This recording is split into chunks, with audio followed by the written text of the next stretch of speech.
रामकृष्ण परमहंस अध्यात्म पार्ट 1 में साधक दो प्रकार के होते हैं। एक प्रकार के साधक का स्वभाव बंदर के बच्चे की तरह होता है। दूसरे प्रकार साधक का स्वभाव बिल्ली के बच्चे की तरह है।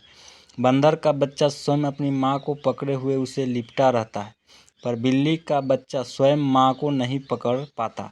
माँ उसे जहाँ कहीं छोड़ दे वहीं पड़ा रहकर वो म्याऊं म्याऊं करता रहता है। बंदर का बच्चा खुद अपनी माँ को पकड़े रहता है, इसलिए अगर कभी उसका हाथ छूट जाए तो वह गिर पड़ता है, उसे चोट पहुंचती है। पर बिल्ली के बच्चे को यह भय नहीं है, क्योंकि उसे उसकी माँ स्वयं पकड़कर एक जगह से दूसरी जगह ले जाती है। इसी प्रकार ज्ञान योगी या कर्म योगी साधक बंदर के बच्चे की तरह स्वयं के प्रयत्न से मुक्ति लाभ करने का प्रयास करता है, परंतु भक्त साधक ईश्वर को एकमात्र कर्ता जानते हुए बिल्ली के बच्चे की तरह उन्हीं के चरणों में निर्भर होकर निश्चिंत हो पड़ा रहता है। ज्ञानी कहता है मैं वह शुद्ध आत्मा हूँ, परंतु भक्त कहता है यह सब उनकी महिमा है, यह सब कुछ मैं हूँ, यह सब कुछ तुम हो, तुम स्वामी हो मैं सेवक। इन तीनों भाव में से किसी भी एक में दृढ़ रूप से प्रतिष्ठित होने पर ही भगवत प्राप्ति होती है।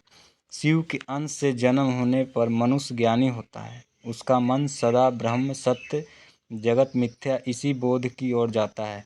विष्णु के अंश से जन्म हो तो प्रेम भक्ति होती है, वह प्रेम भक्ति कभी नहीं जाती। बहुत ज्ञान विचार करने के बाद यदि किसी समय यह प्रेम भक्ति कुछ कम भी हो जाए तो फिर एक समय बाद वह यदु वंश का ध्वंस करने वाला मूसल की तरह देखते देखते बढ़ भी जाती है।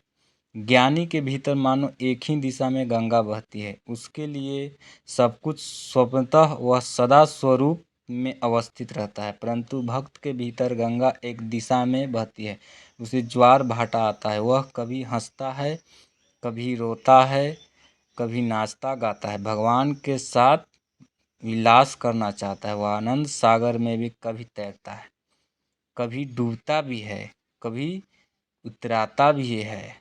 इसलिए लाइक कमेंट करें। धन्यवाद। पार्ट 1।